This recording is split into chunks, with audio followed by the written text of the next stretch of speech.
அவர்கள் அப்படி வாழ்ந்தார்கள். ஒரு அசைவு கூட விடாமல் வாழ்ந்தார்கள். சுருக்கமாக ஒரு விஷயம் சொல்லி முடிக்கிறோம். ஒரு நூல் அஹ்மது முஸ்னத் என்று சொல்லி ஒரு நூல், பிரபலமான நூல், சிஹா 6 கிரந்தங்கள் என்று அர்த்தமல்லவா, அந்த கிரந்தங்களில் வரக்கூடிய ஒரு நூல். அந்த நூல் எழுத வேண்டும். அஹ்மத் பின் ஹம்பல் அவர்கள்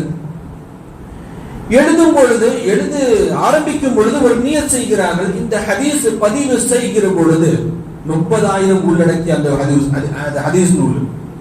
ஹதீஸ் பதிவு செய்யும் பொழுது ஹதீஸினுடைய கருத்து, ஹதீஸில் சொல்லப்படுகிற என்ன விஷயமோ அது முதலில் நான் அமல்படுத்துவேன், அதற்கு பிறகு பதிவு செய்வேன். அது எந்த விஷயம் இருக்கட்டும், தொழுகையோ, நோம்போ, சகாத்தோ, தான தர்மமோ, ஹஜ்ஜோ, உம்ராவோ, அது எதுவாக இருக்கட்டும், முதலில் நான் அமல்படுத்துவேன், அதற்கு பிறகு பதிவு செய்வேன் என்று அவர் முடிவு செய்கிறார்கள், நியத் செய்கிறார்கள்.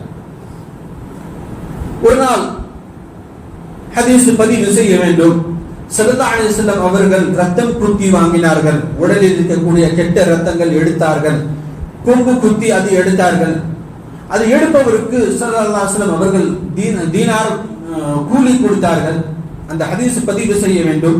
இமாம் அஹ்மத் ஹம்பல் ரஹ்மத்துல்லாஹி அவர்கள் ஹதீஸ் பதிவு செய்வதற்கு முன்னால் ஊருக்கு போய் தேடி ரத்தம் குத்தி எடுப்பவரை தேடி கண்டுபிடித்து கொண்டு வந்து, நீ தயாரா, எடுப்பாயா என்று சொல்லி ரத்தம் குத்தி வாங்கினதற்கு பிறகு ஸல்லல்லாஹு அலைஹி வஸல்லம் அவர்கள் என்ன கூலி தந்தார்களோ அதே கூலி கொடுத்து அதற்கு பிறகுதான் இமாம் அஹ்மத் பின் ஹம்பல் ரஹ்மத்துல்லாஹி அவர்கள் ஹதீஸ் பதிவு செய்கிறார்கள். இப்படி எல்லாம் அவர்கள் நேசிக்கிறார்கள். இப்படி எல்லாம் ஸல்லல்லாஹு அலைஹி வஸல்லம் அவர்களின் நடைமுறை, ரசூலுல்லாஹினுடைய சுன்னத்துகளை பின்பற்றி வந்திருக்கிறார்கள். நாம் இன்றைக்கு வெறுமனே சொல்லுகிற வார்த்தை, ஒதுக்க வார்த்தை தான் நம்மிடம் இருக்கிறது. ஸல்லல்லாஹு அலைஹி வஸல்லம் அவர்களை நேசிக்கிறோம், ரசூலுல்லாஹினுடைய முஹப்பத் உள்ளத்தில் இருக்கிறது. ஆனால் வாழ்க்கையில் ரசூலுல்லாஹினுடைய நடைமுறை, ரசூலுல்லாஹினுடைய சுன்னத்துகளை பார்க்க முடியவில்லை தான் வருத்தமாக இருக்கிறது. எல்லோரும்